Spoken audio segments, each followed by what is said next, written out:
All right. Hello, everybody. Welcome to Becoming You with Susie Welch. But oh my God, not just Susie Welch this time, and not just Pierre, okay? Although many of you are here for Pierre, much to my chagrin, as I found out in the wild, that people just are like, how's Pierre all the time?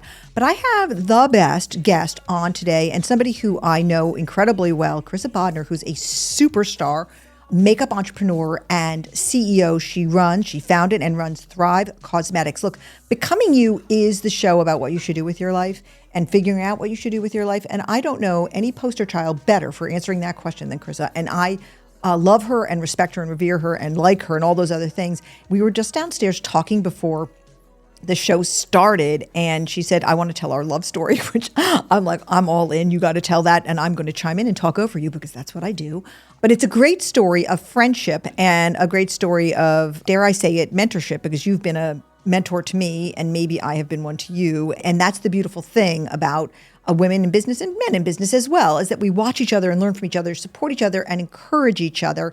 But also we think about how we should live and why we should live the way we do. And you are case in point. So without further ado, Karissa, welcome to the Becoming You podcast. I am ridiculously happy you're here. I am so excited to be here, Susie. Yeah. It was a decade ago that we met. Yeah.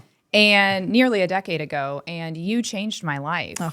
You flew out to my one-bedroom apartment in Seattle, Washington, in Lower Queen Anne. You were with me for multiple days, really telling the most beautiful, robust story of my business. And it aired on the Today Show, Kathy Lee and Hoda at the time. It was Kathy Lee and Hoda. And you truly changed my life, not just with that segment, because it aired the Monday before Thanksgiving and Black Friday. We did $40,000 in sales that day, which for us, just to set the stage, I was shipping the products out of my apartment, my one-bedroom apartment, walking them up to USPS at the time. And you made us look like we were the biggest brand in the world. I remember you walked in. So just, and to take it back just a little bit, the producer. Lana Shupak, the great Lana Shupak. Yes, Lana sent me a note and said, I have a really special person for you to meet. Her name is Susie Welch, and I think you're going to get along really well. And I remember we had a pre-conversation. I asked you what you liked for food. You told me you were vegan, and we had this whole bonding around animals because we both love rescuing animals. And it was, and so I'll never forget when you walked in. I did your makeup before the segment. Yeah. It was so fun. We went to Ronald McDonald's. Yeah. It was, which is one of our longtime giving partners. And after that, you really took me under your wing. When I used to come out to New York, I was living on an air mattress, not too far from where we are today, at my friend's house on the Upper East Side. And you and Jack invited me over for Father's Day when I was here. I mean, you guys were so. Well, we believed in you, and I want to just say, for those of you who have been living in a cave for 10 years and not aware of what Thrive Cosmetics does, Thrive Cosmetics has an unbelievable underlying mission. It's different than other makeup companies. Why don't you explain how that is? Yes. So from the very beginning, we donate every time somebody purchases. And we have donated over $150 million in both funds. We have scholarship funds. He's very excited about the scholarships. I mean, right now, Pierre is about to have his body donated to science right now because of what's going on over there. All right, this is just the nature of the beast here, but go on. All right, so every single time somebody makes a purchase of Thrive Cosmetics, you donate to a woman who's who's in cancer treatment or recovery, correct? When I met you, we had one cause, and that was cancer. Okay. That has since grown to 8 causes, which includes education, domestic violence. So when I talk about our scholarship funds, that's a huge pillar for us. Under-resourced youth, veterans and their families. It's massive. We have over 600 charities that we've worked with since I started the business. And that really is a testament to our community of customers who nominate these nonprofits. Yes, we've donated 1 million mascara to Dress for Success, literally over 1 million mascaras. It's just crazy. And also, by the way, Thrive Cosmetics mascara, second to none. Okay, second to none. It has won a Grammy, AKA an Allure Best of Beauty. It's just unbelievable. It is.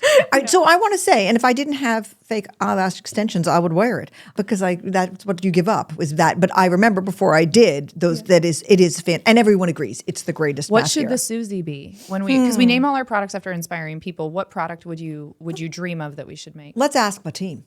What should the Susie? I know Jorge, you probably have a strong opinion about this. What should the Susie as a makeup product be? I feel like you're like a lipstick. I'm a lipstick, a gloss.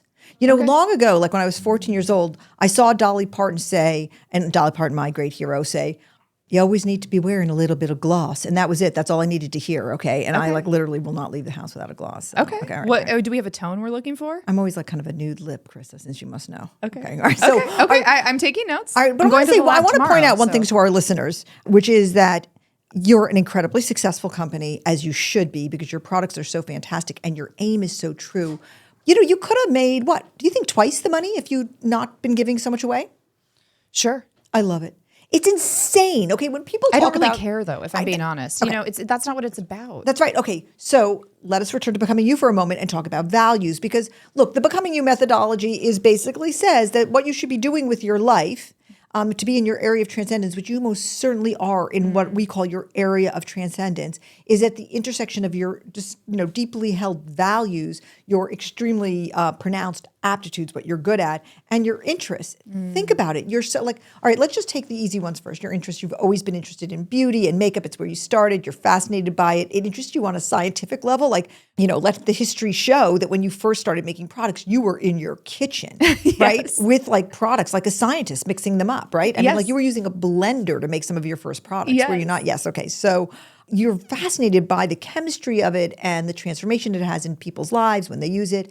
And then in terms of aptitudes, you're just very good at all the things it takes to grow a makeup company. I mean, I've just known you for a long time, so I can say you're very creative, you're very innovative, you're very focused, you know how to build a great team around you, you're very inspiring. All these things are like absolute 100% founder transition to CEO type traits, but you're also good at makeup. Thank you. You're just good at makeup. Like you just know what looks good. I remember when you did my makeup 10 years ago and I was just thinking, is there a way to adopt her? I mean, it was just like, you know, it was like a very beautiful, but let's talk about your values, because that's the part that drives this whole area of transcendence train for you. And it's like, you just said this thing where you said, yeah, I could have made twice as much money, but that's not what it's all about.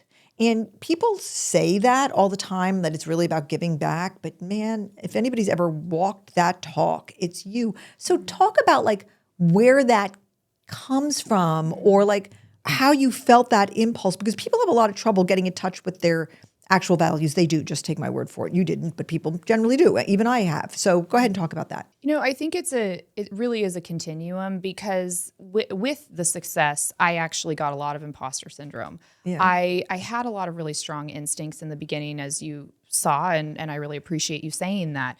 And I've actually had to come back to myself multiple times, because I think it's really easy to get high on your own supply. But what was your imposter syndrome about? And I say this as a person who's never smoked weed, by the way.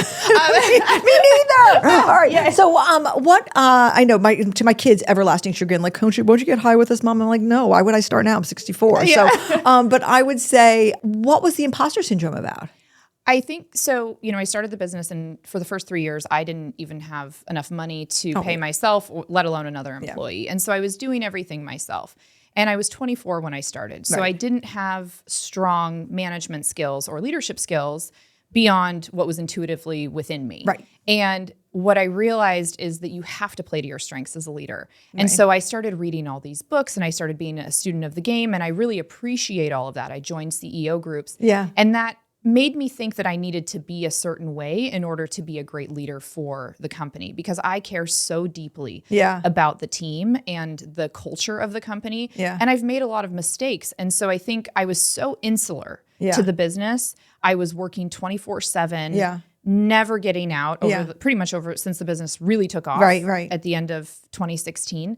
And so it caused me to have a lower self-esteem, which then negatively impacted the team. Right. And so through that journey, though, I wouldn't trade it for the world, because through that journey, I've been able to become myself again and really lean into who I am. People want to work for somebody. If they want to work with me, they're not going to get the best strategic planning CEO in the world. Right. But I actually feel like I am the best CEO. I deeply believe that I am the best CEO for Thrive Cosmetics, as well as Bigger Than Beauty Skincare now, our second brand. Yeah. Because I know the boiling point for the company. Yeah, Brian Chesky says this. I think he says you're the maternal parent for the company. You know your customer so well on some level. Mm-hmm. I want to just unpick a few things that you said. Number one, I think it's important for listeners to understand that you did not come from a big business family where you were like looking at your mom and dad running businesses. My memory is your dad was a principal of a school.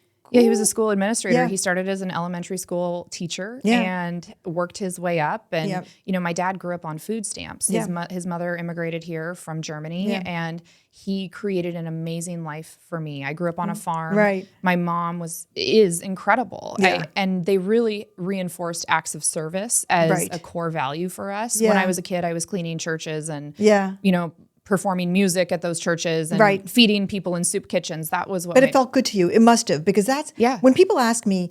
So in the Becoming You lexicon, we call this impulse to give back. We call it non-sibby, not for yourself. Okay. And when people say, "How do I know how much non-sibby I have?" I say it's really simple. Does it feel good to give back? Does it feel good? Like sometimes you do it because you have to, but for some people, it just feeds them, and it must have just fed you because you were starting this company with nothing. I remember on the set of the Today Show saying to you like, how much money do you have in the bank? As you were beginning, you were like, at this moment, zero. I mean, you were like had nothing, okay? But you had belief in the product, but this belief that this would really work with no guile, with no gaming the system, that if you sold a product and gave away a product at the same time, it was all going to work out. It must have felt good to you, I think. Or you just thought, and I think if somebody had said to you at that point, and I don't think I did, but if somebody had said to you at that point, what if that giving one away doesn't work anymore? You would have said, well, then the company doesn't work the way I want it to work, right? This was so fundamental to the way you started the company. You've never veered from it, right? No, never. In fact, it's grown. That's why we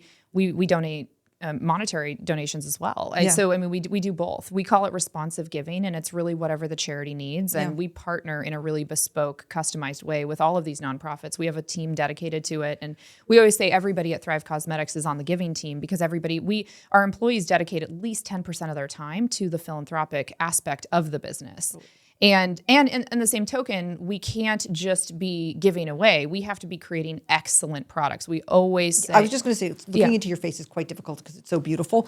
But I would say that your makeup is so good. I'm sorry to be obsessing on this. But the thing about it is you've got these very kind of what might be called noble aspirations. But for you, it was just good business. And it just all worked as a piece, right? It's my motivation. It's why I do what I do. I would have quit. I mean, I didn't have sales besides the fabulous Today Show piece and a few other moments. There were days where for those first 3 years that I didn't have sales.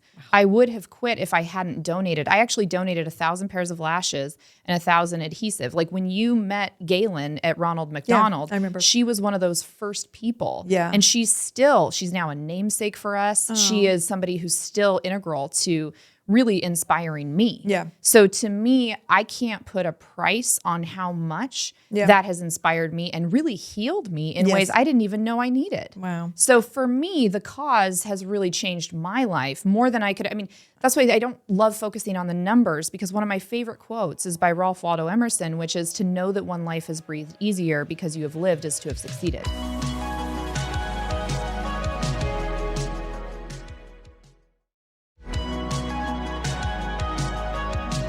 Question for you, because we can start to be breathing our own, smoking our own supply. Is that what it is? Here, I want to talk about your other values besides giving back. Like what else achievement, which is a core personal value in the Becoming You lexicon. I mean, some people have more of it, some people have less of it. I mean, how much did you want to be a CEO also? Like how much did you want to achieve? How much did you want to, because look, without a doubt, you've got very high levels of non-civvy, which is giving back. And I think extremely high levels of what we call radius, which is if your life was a bomb and it was dropped on the earth, how big a footprint would it leave, right? And I think you want that. I mean, if you didn't have it and you were still doing good, you'd be happy, but you must have on some level desired it. But what about achievement? Is that a value of yours, of being kind of known for being great at something? Yes. And that is something that has been really that helped me develop self-esteem when I was in high school. Yeah. My first product that I ever made was when I was 16, my first ever commercial product. Yeah. And so for me, it's a slippery slope, Susie. Yeah. Because I can get obsessive about that. And then I used to say my self-esteem is driven based on revenue and EBITDA.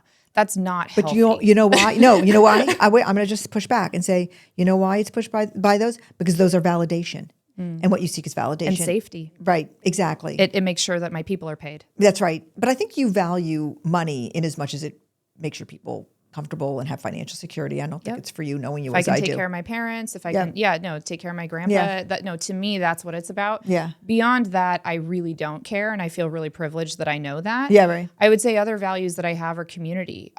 Something that I deeply need in my life are friends. Friends. Yeah, I always say my greatest leadership advice now Yeah. is have friends. Yeah. Oh my God, that are not in your business. I have to tell you, I gave the graduation speech at NYU Business School this year, and I got up there and I said, please don't network. Networking is a waste of your time. Just make friends. Yeah. Make friends. And I think that's what happened to us. When we got out there, we just assumed we were going to be friends, and we just liked each other a lot. And then here's the trick. You have to stay friends. I mean, staying friends and being a friend. I actually wanted to teach a class called Becoming Friends. So I teach Becoming You. I want to come. And I wanted to teach a class about how to be, and I actually did the whole proposal for it, and I got the approval of my department.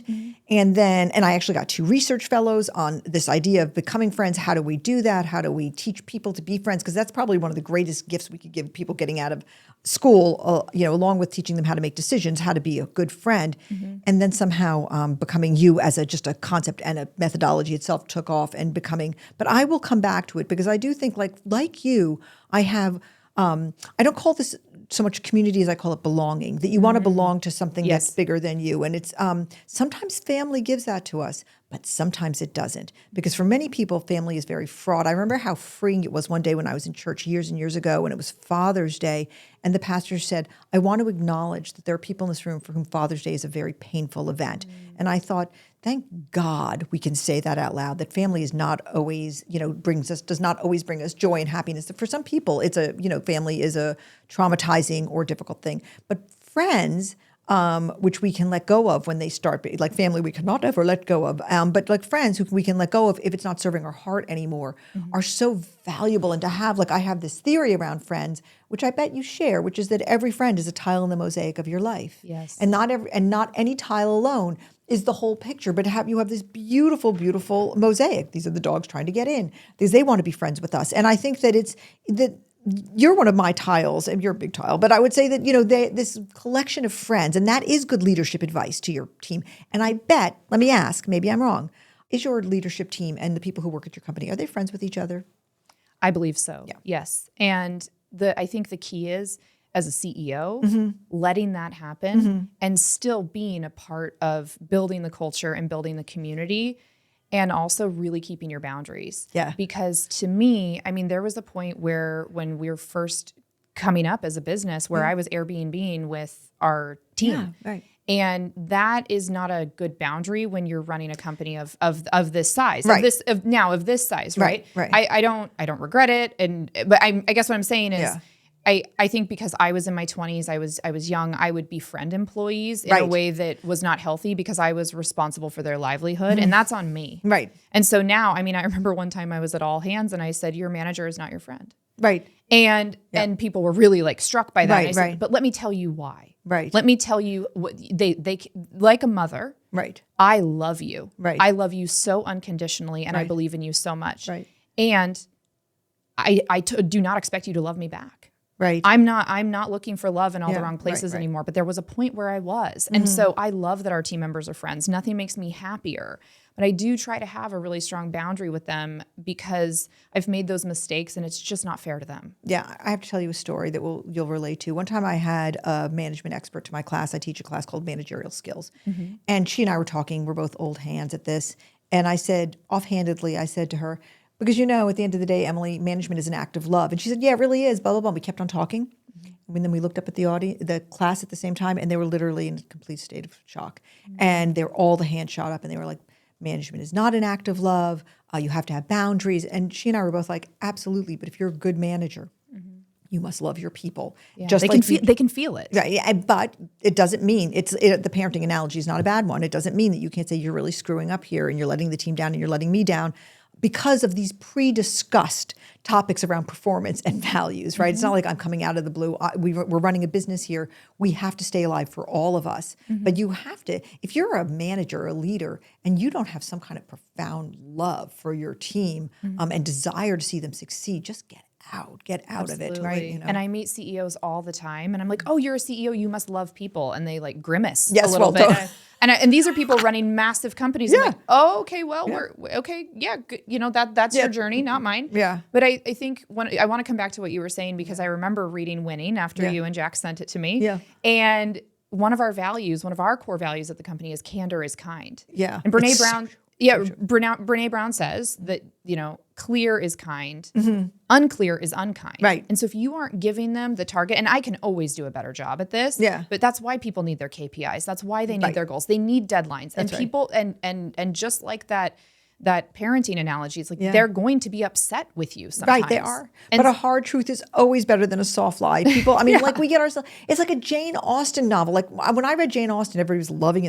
And I was like, why don't these people just say the truth to each other? This book would be 4 pages long. I mean, and that's the way, like you've got to have this sort of candid clarity with your team. I mean, I think that's why you've been such a success. If there's in this incredible success story, has there ever been a moment where you thought, I've failed? Or I've screwed up terribly, has there ever been like a moment where you thought it's not going straight to the sky? Oh, of course. I mean, once a month, I mean, how much time do you have? When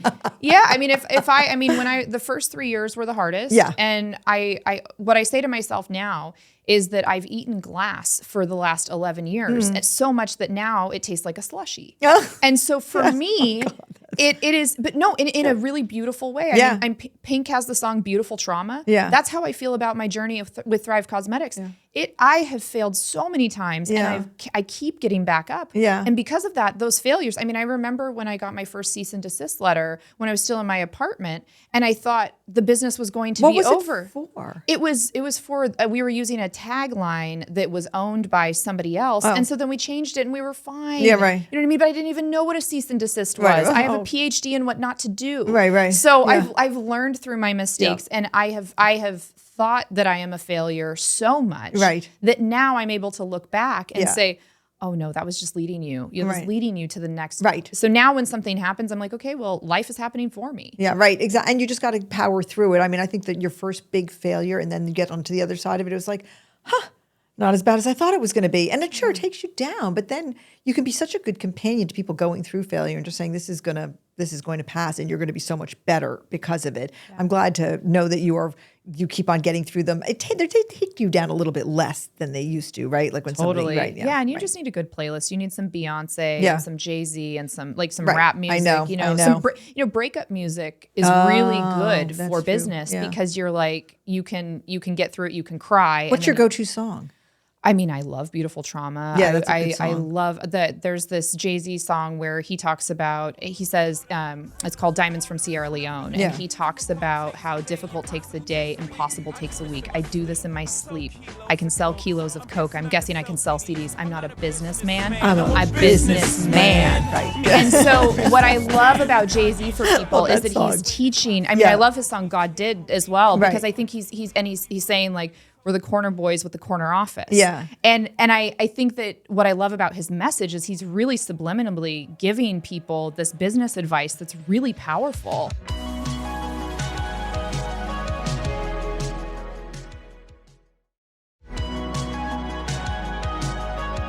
So, do you value, there's a controversial core value, not for most people. I love controversy. Okay, so let me ask you this. Do you value fun? Yes. Do you? Yes. Okay. Yes, I need fun in my life. And I didn't know that I was not fun for the last decade. Yes. Now I'm really fun. Okay, tell me about it, because I do not value fun. I've been accused of not valuing fun. You are fun. Really? Yeah. I'm sort of my own party, I suppose. We're going to a concert together. Are we really? We're going dancing together. Okay. Oh, please. I was just dancing in Central Park.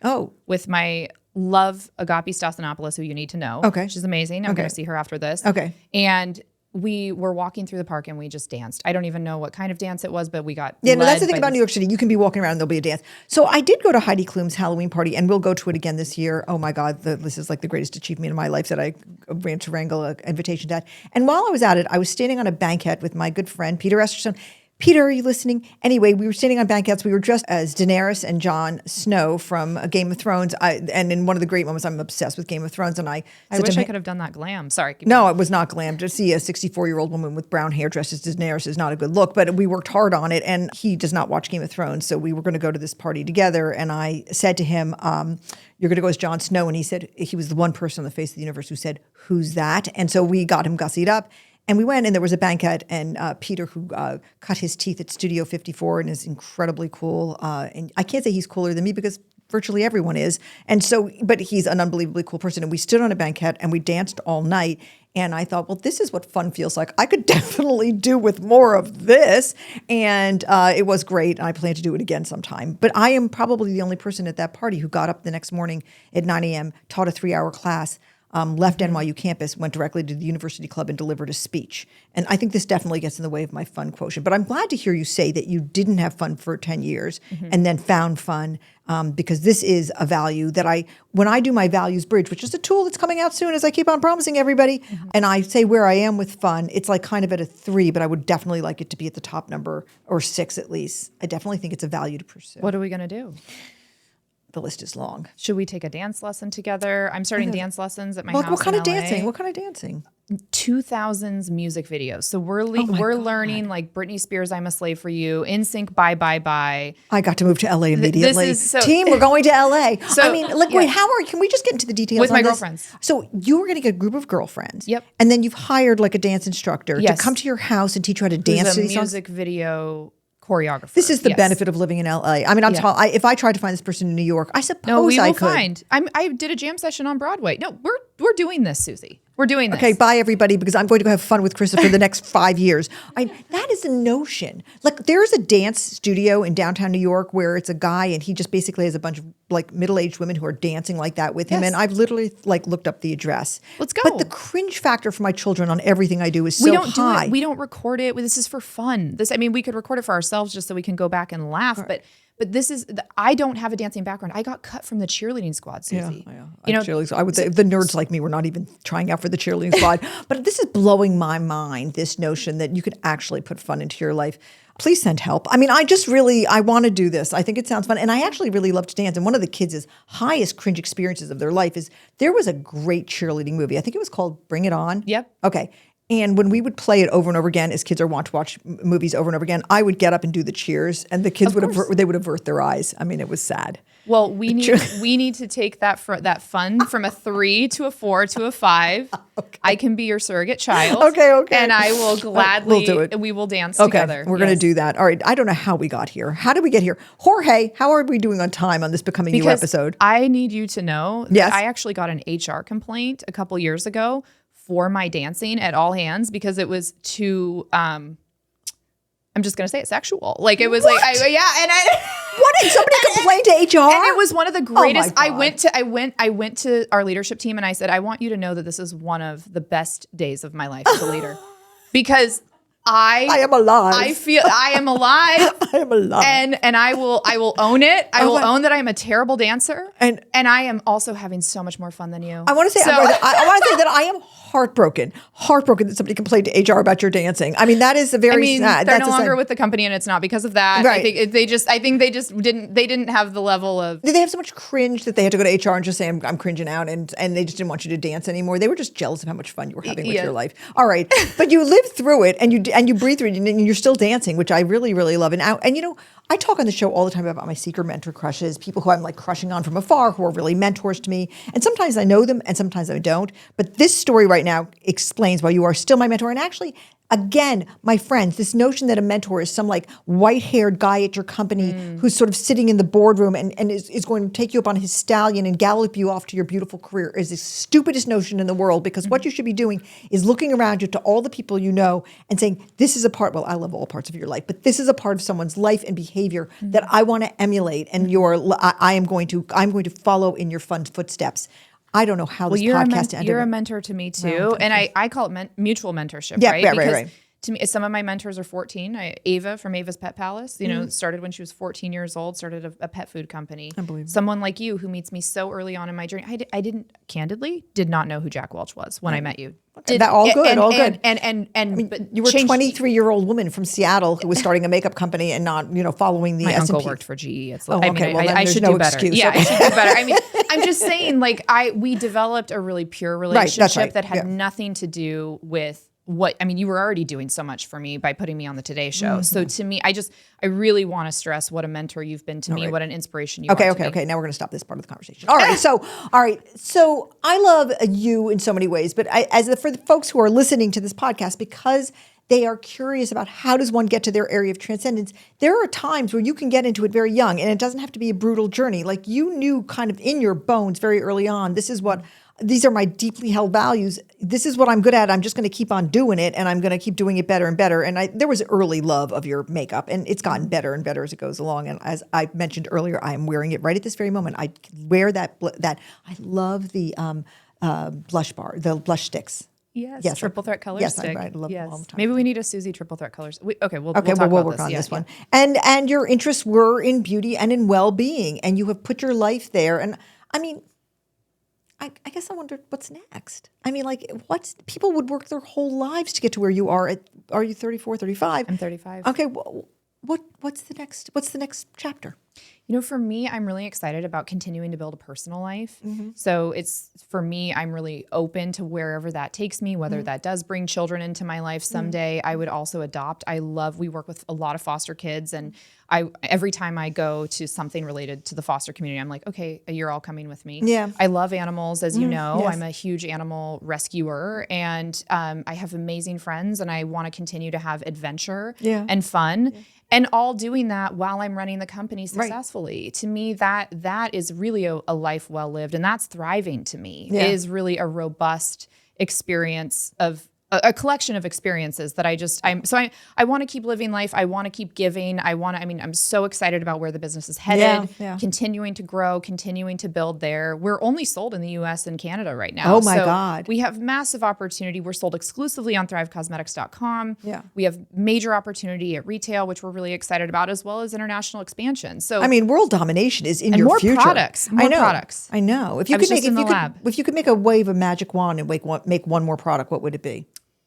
I need two. Okay, what? I want to cure stretch marks, and I want to cure gray hair. And I'm not saying that gray hair isn't great. I love gray hair, but I want there these things. Please do these things. Yes, so those are the two things. I'm begging you to do I was in the things. lab. I'm going back to the lab tomorrow. Yeah. You cure gray hair.